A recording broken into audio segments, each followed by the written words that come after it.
like to introduce Elizabeth Perez and Brittany Rivas. Welcome. Good afternoon. How's everybody doing? Very well. Yeah, I'm sure there's a lot of information that is given to you right now, and we are going to be giving you more information. Again, my name is Elizabeth, that is. I am with Mercy House, and I am honored here to be and just educate the community about what permanent supportive housing is and what it could do to individuals who are chronically homeless. So our main partners for the permanent supportive housing project, of course, is the City of Santa Ana, Solari, who is the management at the Orchard, and CDP, community developers, who are the owners. And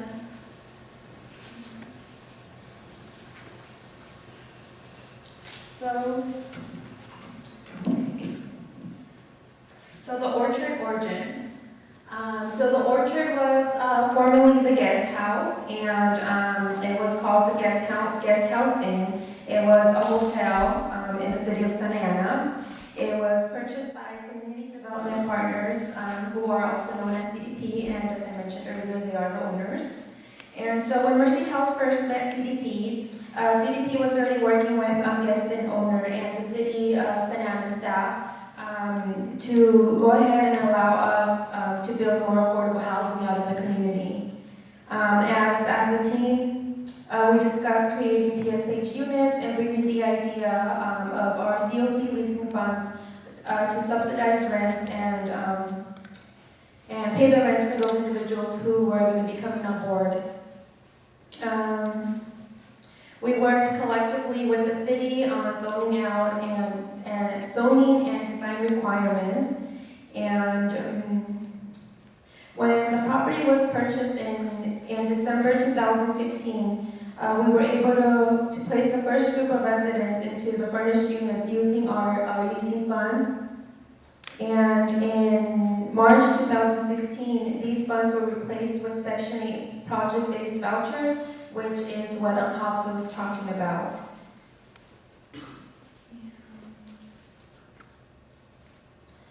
So the Orchard now. So currently at the Orchard, we have 71 apartments, and we have efficiencies and 1 bedrooms. We have a total of 12 bedrooms in the complex. We also have an on-site property manager who lives on site, and he works for Solari Enterprises. We also have, of course, the on-site supportive services, which is Mercy House.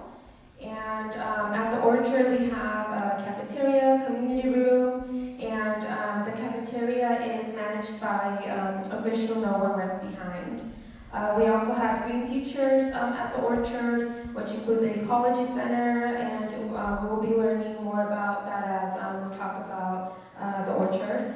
We have a community garden, solar power, water collection sites. So, what is the eligibility for permanent supportive housing? Well, the eligibility is you must be chronically homeless, meaning that you've had to be in the streets for 1 year or longer, and you must have a disabling condition. A disabling condition includes substance use, mental illness, cognitive impairment, and or developmental disability. You have, in order to get connected to the Orchard, you must have Santa Ana ties. And the Housing Authority focuses on the background check, and they focus mostly on the 90-day background check versus a year, 2 years, 3 years, or 4, which is more inclusive to our community, given that, of course, individuals who are homeless tend to have more interactions with the police. And what does the permanent supportive housing leasing process look like? It's very intense. So, of course, first the unit is released, and Mercy House does release the unit through coordinated entry. And we receive our match at the housing placement match meeting. And basically the match meets the individual who meets the eligibility criteria. And that match is received via email. Once we verify that that individual has a disabling condition and is a long-term resident in the city we move forward with our referral process. Our referral letter is basically a letter stating that Mercy House has confirmed that the individual has ties to the city of Santa Ana and or has a disabling condition. Once that referral letter is sent to Santa Ana Housing Authority then sends out the eligibility interview and is conducted at their site.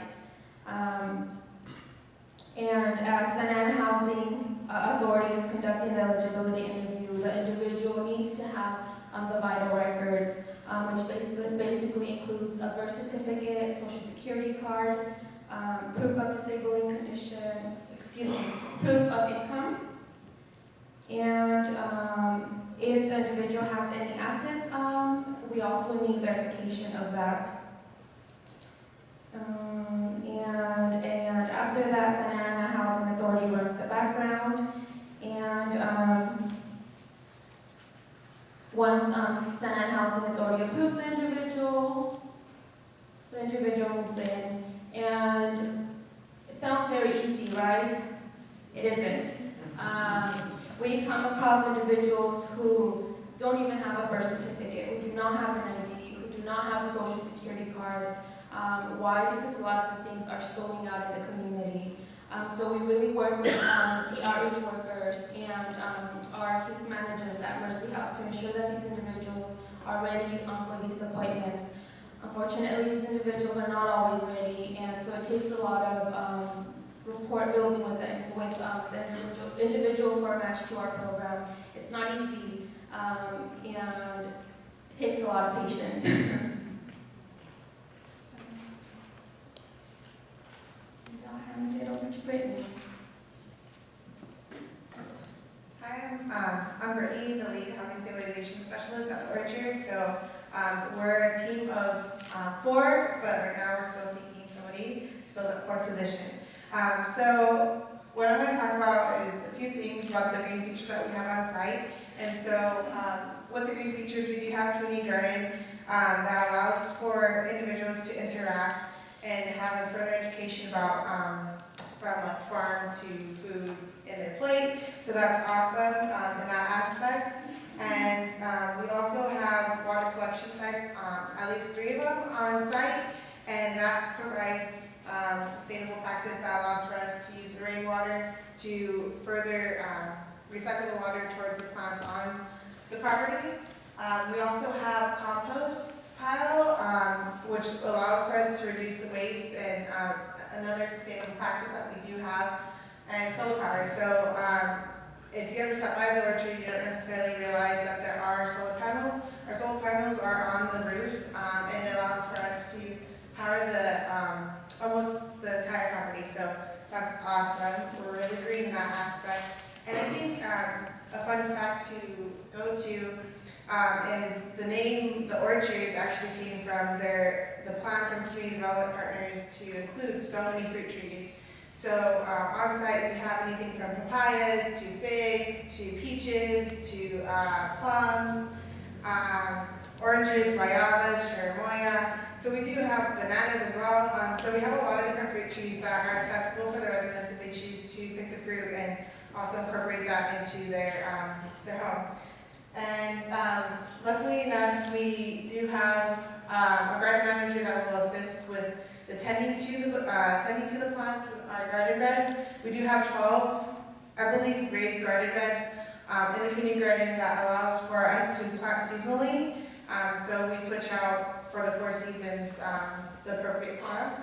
And the cool signs that we have here are developed with our residents in addition to the volunteers that participate in the garden. So it's been a really awesome opportunity for residents that are interested in planting or interested in taking a break from the day-to-day. They're able to relax in a green space.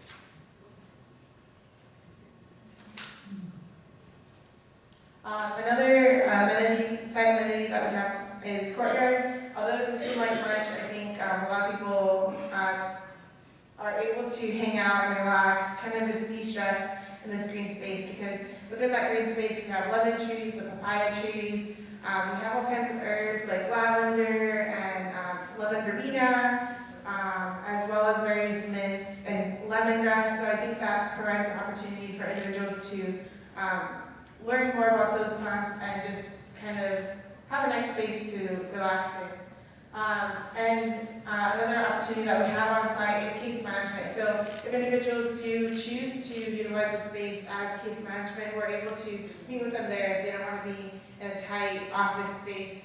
So we offer a lot of flexibility for where we can meet with them just to kind of check in and see how they're doing.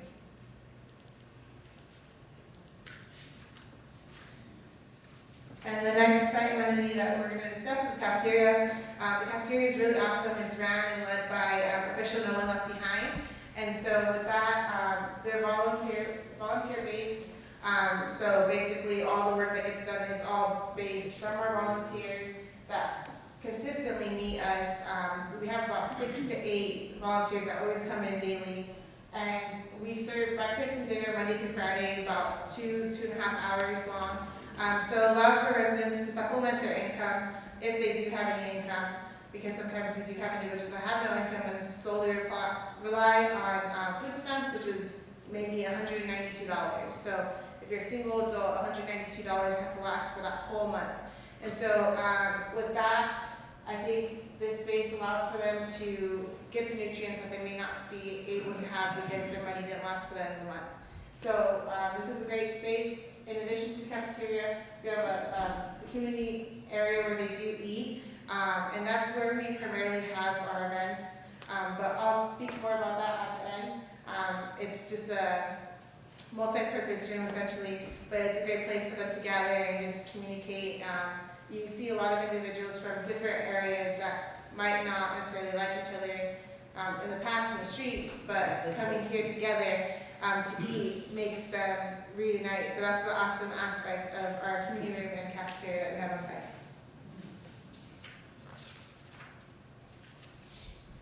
So another great feature that we have at the Orchard is our Orchard mural, and it's beautiful, isn't it? And you may be asking, who are these individuals in the mural? Well, they are residents. Our residents who decided to be included in the mural. And a lot of the residents included quotes that meant something to them. We have over here peace, and the one right over here, this individual, when the mural was built, when the artist was in the process of doing the mural, that individual passed. So the residents actually asked if he could be included in the mural, and the way they included this individual in the mural was by just adding his shadow, and this individual would ride the streets of Santa Ana with his little soldiers on the side, in the back, excuse me. So it's a beautiful mural. It was done by Faces of Santa Ana, Brian Peterson and Damian Luke, and it was completed in January 2018. Are any of you familiar with Faces of Santa Ana? Yes. Yeah.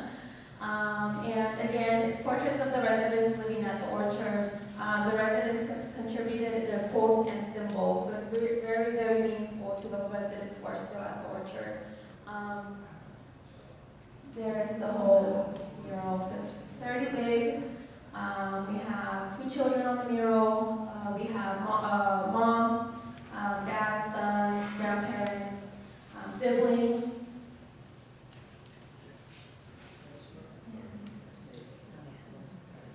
So yeah, that's the mural, and unfortunately, some of the residents who are on the mural have passed. But it's a great way to remember them, that they were housed and they passed in the house versus the streets.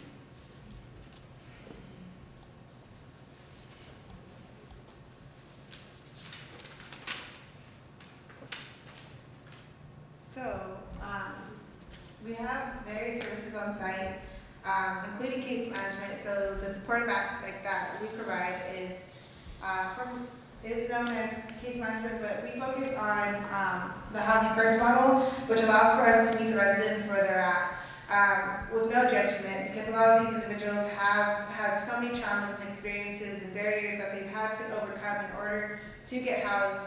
And so we really meet them where they're at, and we follow their lead. what they want to work on. So we develop housing stabilization plans with them, and when they are ready. So not everybody's ready to jump into goals. So it's a long transition for a lot of the residents to go from homeless to housed, and it could take a week, it could take months, it could take a year or more. And so just that idea behind being there and supporting them, even if it's just to hear them talk about their day, it's really beneficial and has an impact on our team as well as on the residents. The other opportunities that we do provide are life skills, health and wellness activities, and community building events. So we've been lucky to have occupational therapist interns as well as MSW interns on site that will assist with various events and facilitating very therapeutic opportunities for them to participate in. And if nonetheless, at least they're able to get together and talk to people that they haven't necessarily talked to within the community. And so the great thing is that we also offer the health and wellness activities from vision clinics. So we've had certain people come out a couple times that provide exams free of charge. They also provide glasses. So the other thing is the glasses don't necessarily come when you get vision exams. So they provide glasses from their organization, which makes a huge impact because you end up finding out that a lot of our individuals suffer from various visual impairments and also just have a hard time seeing various things. So that's been successful. We've also had Orange County Healthcare Agency come out for hepatitis A clinic because the epidemic was rising in San Diego and Santa Cruz counties, and so we're able to offer that to our residents on site. We do stress management, smoking cessation, and we're hoping to have some awesome cooking classes come through with our chef Amy. I believe in April we'll be able to do those courses. So that way it kind of just allows them to utilize the funds that they have from their food stamps or from their Social Security or however their income might look, but also being considered. A lot of individuals go to pantries, and what is normally offered at food pantries are non-perishable items. So being able to get the maximum benefits of the nutrition while considering their wallet. And some other forms of community building events that we've had, movie night, bingo, art activities, various raffles. We even had a large donation of art, and we raffled those off to them for the residents. So that way they're able to gather around, listen to music, and have art to display in their units to make it their home.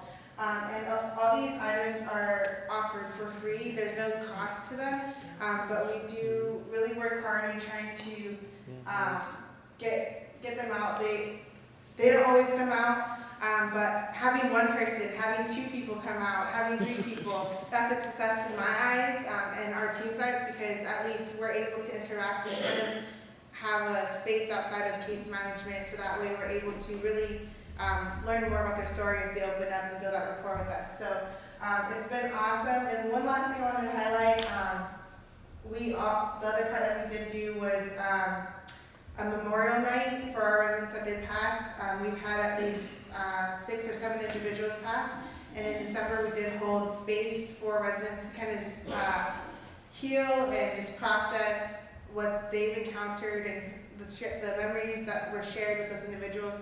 So that was a beautiful thing that we got to experience. But we have various movie nights and our activities that we do. We always have yoga on site on Wednesdays. So Veterans Yoga Project does do that and offers a place for them to really relax and gain strength and focus breathing and just self-awareness overall. So, excuse me, it's a really great opportunity that we've had to interact with residents.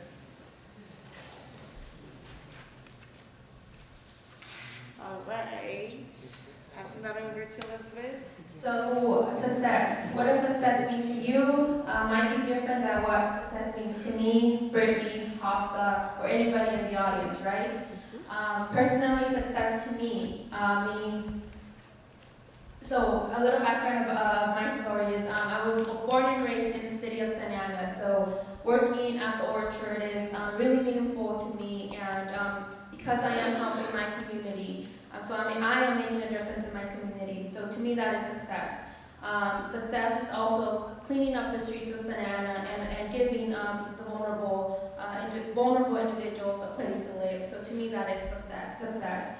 When we asked what a success means to one of our residents, this is what she said: accomplishing goals and tasks that you have been wanting to move forward with. That is success defined by the residents living at the orchard.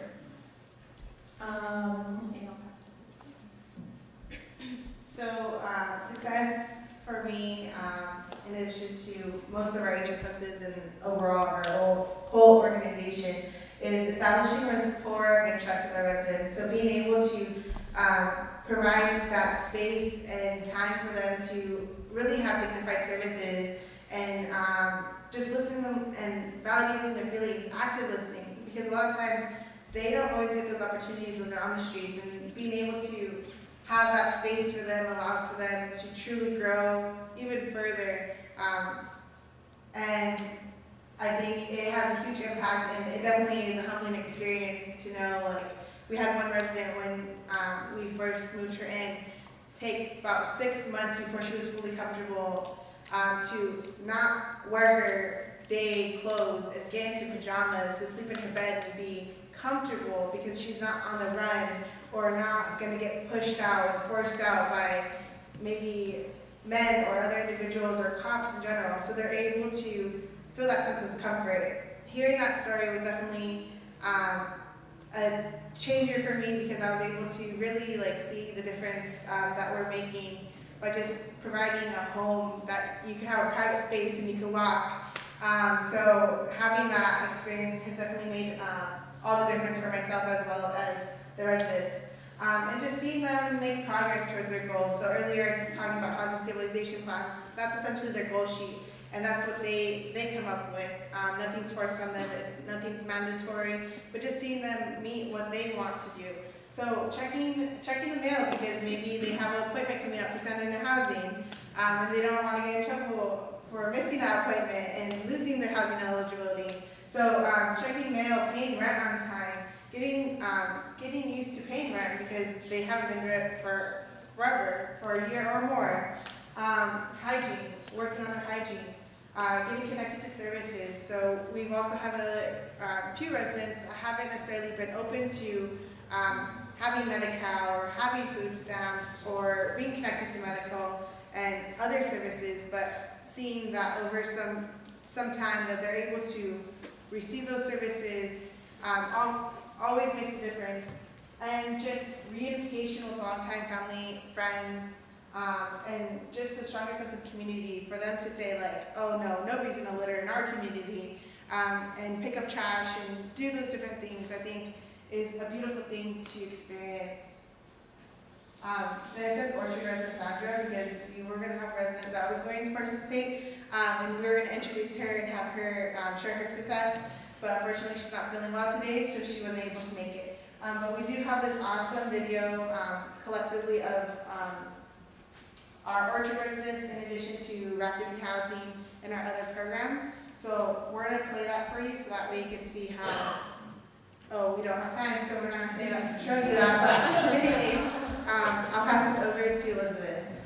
So since we don't have much time, and we did take a long time. I didn't think we were going to take that much. But just a way, how can you help Mercy House? Donating. Welcome baskets. Welcome baskets are huge. A lot of these individuals move in without anything, just their backpack. Sometimes they don't even have a backpack. They don't have an ID. So welcome baskets that include dish soap, sponges, cleaning supplies, dishware, utensils, pots and pans. Those are huge. Can opener, another big item. A Levant cloth, mop, a broom, paper towels, excuse me. Sometimes these individuals move in with no furniture, unfortunately. We do run based on donations, and sometimes just donations do not come in. So nightstands, small dining tables and chairs and couches are huge. And bedding. Believe it or not, bedding is a huge necessity for these individuals because, again, they've been sleeping on the floor for such a long time that a bed to them means a lot. So pillows, sheets, comforters, and a king-size bed are joined with bedding.